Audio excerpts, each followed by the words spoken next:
Hi hello ಎಲ್ಲರಿಗೂ ನಮಸ್ಕಾರ. RCB versus LSG ಇವತ್ತಿನ ಪ್ರಮುಖ ಮ್ಯಾಚ್. ಇಂದಿನ ಮ್ಯಾಚ್ ಅಂತೂ ನಮ್ಮ RCB ತಂಡಕ್ಕ ಭರ್ಜರಿ ಆಗಿರುವಂತ ಮ್ಯಾಚ್ ಆಯ್ತು. ನಾವು ಮುಂಬೈ ಇಂಡಿಯನ್ಸ್ ಅವರ ವಿರುದ್ಧ 18 ರನ್ಸ್ ಗಳಿಂದ ಆ ಒಂದು ಪಂದ್ಯವನ್ನ ಗೆದ್ಕೊಂಡ್ವಿ. ಇನ್ನು ಇವತ್ತಿನ ಮ್ಯಾಚ್ RCB ವರ್ಸಸ್ LSG ಈ ಒಂದು ಪಂದ್ಯದ ಬಗ್ಗೆ ನಾವು ಮಾತಾಡ್ಬೇಕಪ್ಪ ಅಂದ್ರ ಇಂದಿನ ಸೀಸನ್ ನ ಒಂದು ಮ್ಯಾಚ್ ನಮಗೆ ನೆನಪಾಕೈತಿ. ಯಾಕಂದ್ರೆ ಆ ಒಂದು ಮ್ಯಾಚ್ ನಮಗೆ ಬಹಳ ಇಂಪಾರ್ಟೆಂಟ್ ಇತ್ತು. ಟಾಪ್ 2 ಪೊಸಿಷನ್ ಹೋಗಬೇಕಪ್ಪ ಅಂದ್ರೆ ನಮ್ಮ RCB ತಂಡ ಶತಾಯ ಗತಾಯ ಆ ಒಂದು ಮ್ಯಾಚ್ ಅನ್ನ ಗೆಲ್ಲಲೇಬೇಕಾಗಿತ್ತು. ಆ ಒಂದು ಮ್ಯಾಚ್ ಒಳಗ ನಡೆದಂತ ಒಂದು ದೃಶ್ಯಗಳೇನಿದ್ದು ಅವು ಬಹಳ ಅದ್ಭುತವಾಗಿದ್ದು. ಜಿತೇಶ್ ಶರ್ಮಾ ಮತ್ತು ಆ ಕಡೆ ದಿಗ್ವೇಶ್ ರಾಥೆ ಅವರ ನಡುವೆ ನಡೆದಂತ ಒಂದು ಫೈಟ್ ಅಂದ್ರೆ ಏನು ಜಗಳ ಅಂತೇಳಿ ನಾವು ಹೇಳಂಗಿಲ್ಲ. ನಮ್ಮ ಜಿತೇಶ್ ಶರ್ಮಾ ಅವರ ವಿಕೆಟ್ ಅನ್ನ ತೆಗೆದು ಆ ಪ್ಲೇಯರ್ ನೆಲದ ಮ್ಯಾಗ ಬರೆದು ಒಂದು ಸೆಲೆಬ್ರೇಷನ್ ಅನ್ನ ಮಾಡಿದ್ರು. ಅವಾಗ ಅದು ನೋಬಾಲ್ ಅನ್ನುವಂಥದ್ದು ಗೊತ್ತಾಯ್ತು. ನೋಬಾಲ್ ಆದ್ಮ್ಯಾಗ ಅದು ಮುಂದೆ ಏನಾಯ್ತು ಅನ್ನುವಂಥದ್ದ ಪ್ರತಿಯೊಬ್ಬರಿಗೂ ಕೂಡ ಗೊತ್ತಿರುವಂತ ಒಂದು ವಿಚಾರ. ಮುಂದೆ ನಡೆದಂತ ಒಂದು ಇತಿಹಾಸ, ಅದೊಂದು ಇತಿಹಾಸ ಎಲ್ಲರಿಗೂ ಕೂಡ ನೆನಪಿರುವಂತದ್ದ.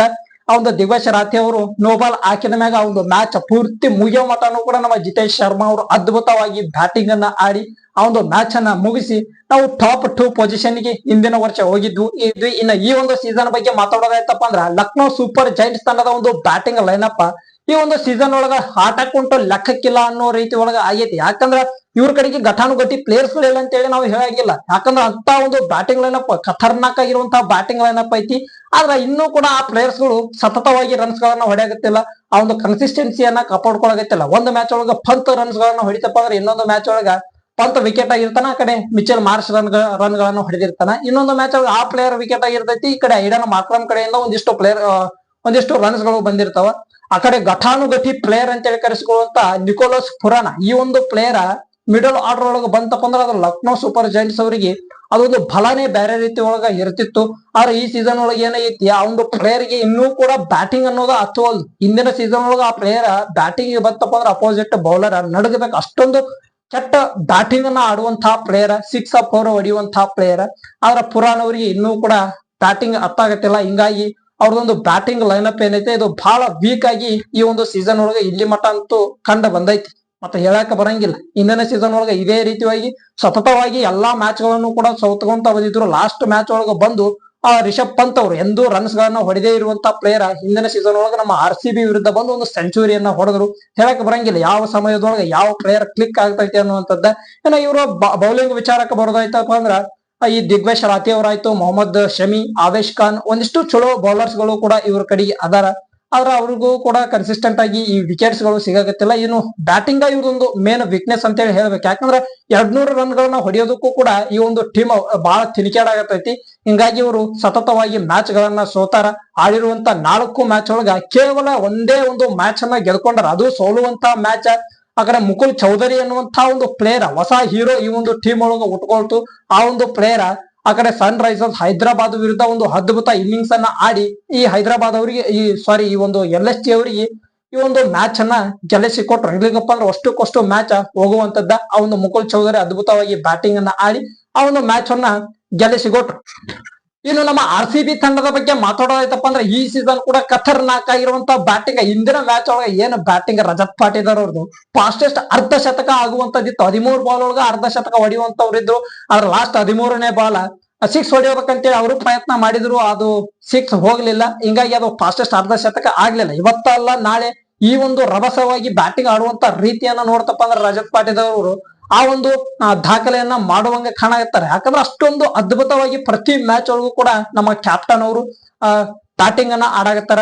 ಇನ್ನು ನಮ್ಮ ಓಪನಿಂಗ್ ಬ್ಯಾಟ್ಸ್ಮನ್ ಗಳು ವಿರಾಟ್ ಕೊಹ್ಲಿ ಮತ್ತು ಫಿಲ್ ಸಾಲ್ಟ್ ಅದ್ಭುತವಾಗಿರುವಂತ ಓಪನಿಂಗ್ ಏನು ಪಾರ್ಟ್ನರ್ಶಿಪ್ ಹಿಂದಿನ ಮ್ಯಾಚ್ ಒಳಗ 10 ಓವರ್ ಮಟನು ಕೂಡ ಇಬ್ಬರೇ ಪ್ಲೇಯರ್ಸ್ ಗಳು ಬ್ಯಾಟಿಂಗ್ ಅನ್ನ ಆಡಿದ್ರು. ಅದಾದ ಮ್ಯಾಗ ಫಿಲ್ ಸಾಲ್ಟ್ ಅವ್ರದ್ದು ವಿಕೆಟ್ ಹೋಯ್ತು. ಅವರು ಕೂಡ 78 ರನ್ಸ್ ಅದ್ಭುತ ಬ್ಯಾಟಿಂಗ್. ಈ ಕಡೆ ವಿರಾಟ್ ಕೊಹ್ಲಿ ಅವ್ರದ್ದು ಕೂಡ ಅರ್ಧ ಶತಕ.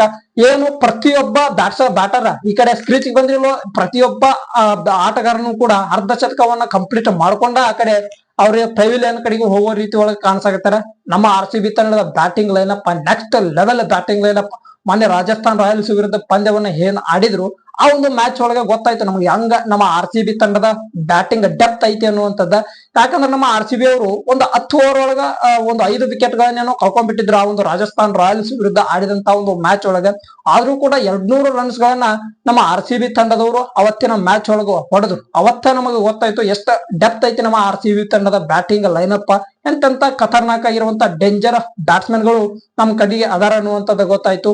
ಇನ್ನು ಟೀಮ್ ಡೇವಿಡ್ ಫಿನಿಶ್ ಮಾಡೋದಕ್ಕ ರೊಮಾರಿಯೋ ಶಫರ್ಡ್, ಇನ್ನು ಕ್ರೋನಾಲ್ ಪಾಂಡ್ಯ, ಜಿತೇಶ್ ಶರ್ಮಾ ಈ ಎರಡು ಪ್ಲೇಯರ್ಸ್ ಗಳಿಗೆ ಸರಿಯಾಗಿ ಅವಕಾಶಗಳು ಸಿಗೋಲ್ದು ಬ್ಯಾಟಿಂಗ್ ಈ ಒಂದು ಲೈನಪ್ ಒಳಗ ಅವರಿಗೆ ಬ್ಯಾಟಿಂಗ್ ಸಿಗೋಲ್ದು. ಇನ್ನು ಬೌಲಿಂಗ್ ವಿಚಾರಕ್ಕೆ ಬರೋದಾಯ್ತಪ್ಪ ಅಂದ್ರ ಜಾಕೋಬ್ ಡಫಿ ಅದ್ಭುತವಾಗಿರುವಂತ ಬೌಲಿಂಗ್, ಶ್ರೇಯಸ್ ಶರ್ಮಾ ಇಂದಿನ ಮ್ಯಾಚ್ ಒಳಗೆ ಎಂಥ ಖತರ್ನಾಕ್ ಇನ್ನಿಂಗ್ಸ್ ಆಡಿದ್ದು. ಆ ಒಟ್ಟ ವಿಕೆಟ್ಸ್ ಗಳು ನಮ್ಮ RCB ತಂಡಕ್ಕೆ ಸಿಗ್ತಿದ್ದಿಲ್ಲ. ಅಂದ್ರೆ ಈ ಒಂದು ಮುಂಬೈ ಇಂಡಿಯನ್ಸ್ ವಿರುದ್ಧದ ಪಂದ್ಯದೊಳಗ ವಿಕೆಟ್ಸ್ ಗಳೇ ಬಿದ್ದಿದ್ದಿಲ್ಲ. ಶ್ರೇಯಸ್ ಶರ್ಮಾ ಅವರು ಬಂದು ಒಂದೇ ಒಂದು ಓವರ್ ಒಳಗ 2 ವಿಕೆಟ್ಸ್ ಗಳನ್ನ ನಮ್ಮ RCB ತಂಡಕ್ಕ ತೆಗೆದು ಕೊಡ್ತಾರ. ಅಲ್ಲಿಂದ ವಿಕೆಟ್ಸ್ ಗಳ ಸುರಿಮಳೆ ಸ್ಟಾರ್ಟ್ ಆಯ್ತು. ನಮ್ಮ RCB ಅವರು ಆ ಒಂದು ಮ್ಯಾಚ್ ಅನ್ನು ಕೂಡ ಅದ್ಭುತವಾಗಿ 18 ರನ್ಸ್ ಗಳಿಂದ ಮ್ಯಾಚ್ ಅನ್ನ ಗೆದ್ಕೊಂಡಾರ. ಇನ್ನು ಭುವನೇಶ್ವರ್ ಕುಮಾರ್ ಆ ಪ್ಲೇಯರ್ ಗೆ ವಿಕೆಟ್ ಸಿಗ್ಲಿಕ್ಕಪ್ಪ ಅಂದ್ರು ಅದ್ಭುತವಾಗಿರುವಂತಹ ಬೌಲಿಂಗ್ ಅನ್ನ ಮಾಡಕತ್ತಾರ. ಕಡಿಮೆ ರನ್ಸ್ ಒಳಗ ಅವರ 4 ಓವರ್ಗಳ ಒಂದು ಕೋಟ ಏನೈತಿ ಆ ಒಂದು ಕೋಟವನ್ನ ಮುಗಿಸಾಕತ್ತಾರ. ಇನ್ನು ಒಂದು ಪ್ಲೇಸ್ ನಮ್ಗ ಕನ್ಫರ್ಮ್ ಆಗೋದು, ಯಾಕಂದ್ರೆ ಇಂದಿನ ಮ್ಯಾಚ್ ಒಳಗ ರಶೀದ್ ದಾರ್ ಅವರು ಬಂದ್ರು, ಒಳ್ಳೆ ಅದ್ಭುತ ಬೌಲಿಂಗ್ ಅನ್ನ ಮಾಡಿದ್ರು. ಆದ್ರೆ ಇಂದಿನ ಮ್ಯಾಚ್ ಒಳಗ ಆ ಒಂದು ಓವರ್ ಮಾಡುವಂತ ಸಂದರ್ಭದೊಳಗ ಲಾಸ್ಟ್ ಮೂಮೆಂಟ್ ಗೆ ಅವ್ರದ್ದು ಸ್ವಲ್ಪ ಏನೋ ಕಾಲಿಗೆ ಇಂಜುರಿ ಆಯ್ತು. ಈ ಒಂದು ಮ್ಯಾಚ್ ಒಳಗ ಅವ್ರು ಆಡ್ತಾರೋ ಇಲ್ಲೋ ಗೊತ್ತಿಲ್ಲ. ಆಡಿದ್ರಪ್ಪ ಅಂದ್ರ ಮತ್ತ ಈ ಒಂದು ರಶೀದ್ ದಾರ್ ಅವರೇ ಪ್ಲೇಯಿಂಗ್ 11 ಒಳಗ ಆಡುವಂಗ ಕಾಣ್ತಾರ. ಎಲ್ಲಿಗಪ್ಪ ಅಂದ್ರ ಯಾರು ಈ ಮಂಗೇಶ್ ಯಾದವ್ ಎನ್ನುವಂತ ಪ್ಲೇಯರ್ ಅಭಿನಂದನ್ ಸಿಂಗ್ ಅವರಿಗೆ ಒಂದು 3 ಮ್ಯಾಚ್ ಒಳಗ ಅವಕಾಶವನ್ನ ಕೊಟ್ರು. ಆ ಪ್ಲೇಯರ್ ಗೆ ಕೆಲಸ ಆಗಂಗಿಲ್ಲ, ಬಹಳ ರನ್ ಗಳನ್ನ ಕೊಡಾತಾರಂತೇಳಿ ಅವರನ್ನು ಹೊರಗಿಟ್ಟಾರ. ಹಿಂಗಾಗಿ ಇವತ್ತೇನಾದ್ರು ಒಂದ್ ಸ್ವಲ್ಪ ಇಂಜುರಿ ಐತಿ ಅನ್ನುವಂತ ಕಾರಣಕ್ಕಾಗಿ ಈ ರಶೀದ್ ಧರ್ ಅವರನ್ನ ಏನಾದ್ರು ಹೊರಗಡೆ ಇಟ್ರಪ್ಪ ಅಂದ್ರ ಮಂಗೇಶ್ ಯಾದವ್ ಮತ್ತೊಬ್ಬ ಯುವ ಆಟಗಾರ ಈ ಒಂದು IPL ಗೆ ಡೆಬ್ಯೂ ಮಾಡುವಂತ ಸಾಧ್ಯತೆ ಕೂಡ ನಮ್ಮ RCB ತಂಡದ ಪರವಾಗಿ ಐತಿ. ನೋಡೋಣ ಇವತ್ತಿನ ಮ್ಯಾಚ್ ಮಾತ್ರ ಖತರ್ನಾಕ್ ಆಗಿ ಇರ್ತೈತಿ ಅಂತ ಅಂದ್ಕೊಂಡಿವಿ. ನಮ್ಮ RCB ಈ ಒಂದು ಟೀಮ್ ಬಗ್ಗೆ ಅಂತೂ ನಮಗ ಬಹಳ ಅಭಿಮಾನ ಐತಿ. ಆ ಒಂದು ಮ್ಯಾಚ್ ಅನ್ನ ಗೆದ್ದೇ ಗೆಲ್ತಾರ ಅನ್ನುವಂತ ನಂಬಿಕೆ ಅಂತೂ ಪ್ರತಿಯೊಬ್ಬ ಅಭಿಮಾನಿಗೂ ಕೂಡ ಇದ್ದಿದ್ದೆ. ಈ ಒಂದು ವಿಡಿಯೋ ಇಷ್ಟ ಆಗಿತ್ತಪ್ಪ ಅಂದ್ರೆ ಒಂದು ಲೈಕ್, ಶೇರ್, ಕಮೆಂಟ್ ಹಾಗೂ ನಮ್ಮ ಚಾನಲ್ ಅನ್ನ ಸಬ್ಸ್ಕ್ರೈಬ್ ಮಾಡ್ಕೊರಿ. ಮತ್ತೆ ಮುಂದಿನ ವಿಡಿಯೋದೊಳಗೆ ಸಿಗೋಣಂತ. ಈ ಒಂದು ಮ್ಯಾಚ್ ಒಳಗೆ ಯಾವ ಟೀಮ್ ಗೆಲ್ತೈತೆ ಅನ್ನುವಂಥದ್ದನ್ನ ಕಮೆಂಟ್ ಬಾಕ್ಸ್ ಒಳಗೆ ಕಮೆಂಟ್ ಹಾಕ್ರಿ. ಮತ್ತೆ ಮುಂದಿನ ವಿಡಿಯೋದೊಳಗೆ ಸಿಗೋಣಂತ. ನಮಸ್ಕಾರ.